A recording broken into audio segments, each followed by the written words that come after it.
Hello there, I'm Vigalius. What's up, man? I hope I remember to put the censor beep in there. Well, that's it. YouTube will literally deploy John Wick to kick my channel off of the platform. I'll be done. I'll be dusted. But you didn't come here to be insulted. Or did you? Because we're going to talk about skill-based matchmaking and Activision and people in suits with small dicks. So maybe you did come here to be insulted because you know what you're getting into. You know what you're in for. There's been another update on the SBMM situation. You guys seem to want the updates. This is a very hotly contested thing within the game, but it's not the update that you want. So strap on. Because you're about to get fucked by some Call of Duty publishers.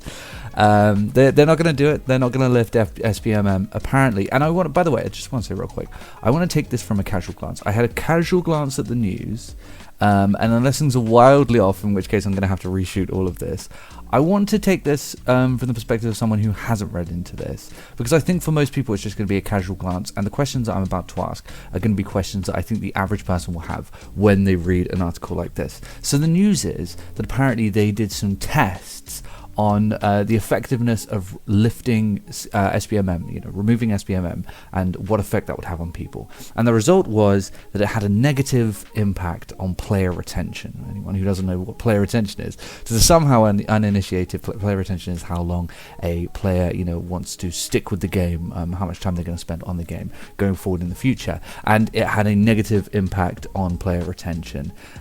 And I find this to be a very strange, weird study and results, I guess. But I found the study really weird because it's, firstly, at the risk of sounding hyperbolic, it's a little bit creepy. There's something like weird and creepy about the fact that they just, how did they do this? How did they do the study? Did they just switch off skill-based matchmaking for a bunch of people? Or did they do actual Q&A testing? Like, did they get people in to test this out? At which point, you got to ask yourself the question, what did they do? Did they just stand up from their desks and walk away from the test? Surely they wouldn't have done that. And if you're testing just random people, I find that you can just switch it off or on remotely is a little bit weird to me. But what's even weirder than that and more confusing is the notion that these people are presumably matching with other random people. Are they not? Did you have to make sure that the other random people were people who had skill-based matchmaking turned off? At which point you're still using predetermined matchmaking and you getting results from them as well. It's not really a very random, sporadic system, just out in the wild if they're only matching with other people who haven't got skill-based matchmaking on. And the reason I ask that is because if you don't have a system like that and they are just randomly matching with random people, then those other people aren't using skill-based matchmaking anyway regardless, or it's like the whole system isn't working for the people that they're randomly searching for or for the person who is searching. And if you have to have such a giant pool of people who don't have skill-based matchmaking switched on, are you saying that no one had skill-based matchmaking switched on during this period? Because that person could random up with any random people. They could match up with any random people in the world. You're going to have to make sure that no one has skill-based matchmaking on, or they're going to end up searching for people who are within their skill range. So no one has skill-based matchmaking. It just doesn't make any sense to me. I don't understand how they even tested this. I don't get it. I can't wrap my head around it. But also, the funniest part to me is that I know for sure, whoever said it, wherever it came from, this study and these results were performed and written by publishers. And I'm not saying this empirically, I don't have any evidence, and I'm not saying this is just allegedly from my part for legal reasons or whatever. I think the biggest legal defense I have is that no one watches these videos, but you still have to be careful. I'm not saying that I know that this happened, but I have a strong feeling that it did. Because only from men in suits, middle-aged men in suits with small dicks who have no idea how to, deal with the customer base. People who just sit in boardrooms saying facts and figures and numbers and get hard-ons for, investors and stuff like that. Actually, I should have said figures and not investors, because what's wrong getting a hard-on over an investor? Depends who it is, What a weird tangent that was.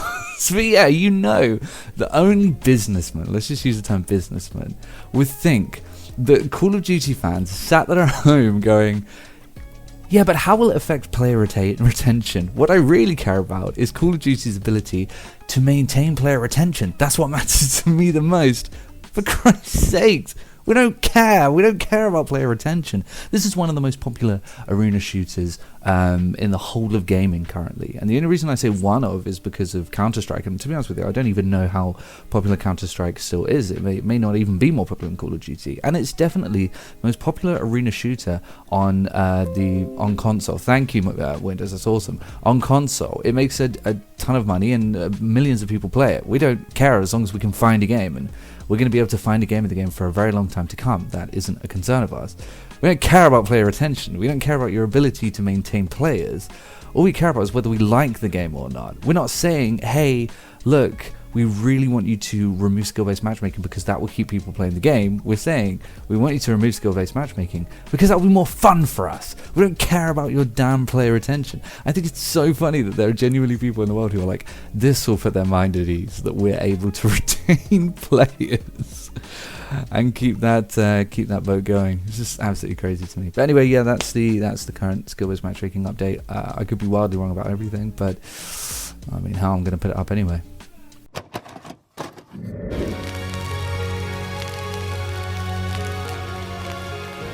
The PlayStation is only $149, and you can also get leading titles.